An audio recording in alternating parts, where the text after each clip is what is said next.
നമസ്തേ പ്രിയമുള്ള പ്രേക്ഷകരെ, ഇവിടെ നാം ചർച്ച ചെയ്യുന്ന വിഷയം ഭഗവത്ഗീതയാകുന്നു. വേദവ്യാസനാൽ വിരചിതമായ ഭഗവത്ഗീതയിലെ ജ്ഞാനകർമ്മ സന്യാസ യോഗമെന്ന 4-ാമത്തെ അധ്യായത്തിലെ 4-ാമത്തെ ശ്ലോകമാണ് നാം ചർച്ച ചെയ്യുന്നത്. പ്രിയമുള്ള പ്രേക്ഷകർ, ശ്ലോകം ശ്രദ്ധിക്കുക.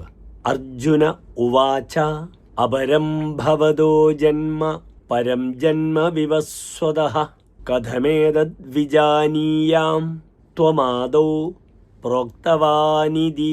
ഇനി പ്രസ്തുത ശ്ലോകത്തിൻ്റെ പദച്ഛേദം ശ്രദ്ധിക്കുക. അർജുന ഉവാച അപരം ഭവതഃ ജന്മ പരം ജന്മ വിവസ്വതഃ കഥം ഏതദ് വിജാനീയാം ത്വം ആദൗ പ്രോക്തവാൻ ഇതി. ഇനി പ്രസ്തുത ശ്ലോകത്തിൻ്റെ അന്വയം ശ്രദ്ധിക്കുക.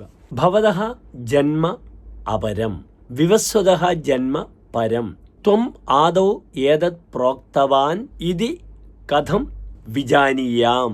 ഇനി പ്രസ്തുത ശ്ലോകത്തിൻ്റെ സാരാംശം നാം ചർച്ച ചെയ്യുന്നു. ശ്രദ്ധിക്കുക.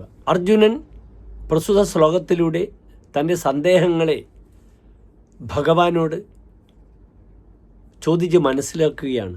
ഈ ശ്ലോകത്തിലൂടെ അദ്ദേഹത്തിൻ്റെ ചോദ്യങ്ങളാണ് ഈ ശ്ലോകത്തിലുള്ളത്. അർജുനൻ ഇപ്രകാരം ഭഗവാനോട് ഉവാച പറഞ്ഞു, അല്ലെങ്കിൽ ചോദിച്ചു. അങ്ങയുടെ ജനനം ഇപ്പോൾ അടുത്ത കാലത്താണ് സംഭവിച്ചിട്ടുള്ളത്. ഭഗവാനായ സൂര്യൻ്റെ ജനനം വളരെ മുമ്പ് ഉണ്ടായിട്ടുള്ളതാണ്.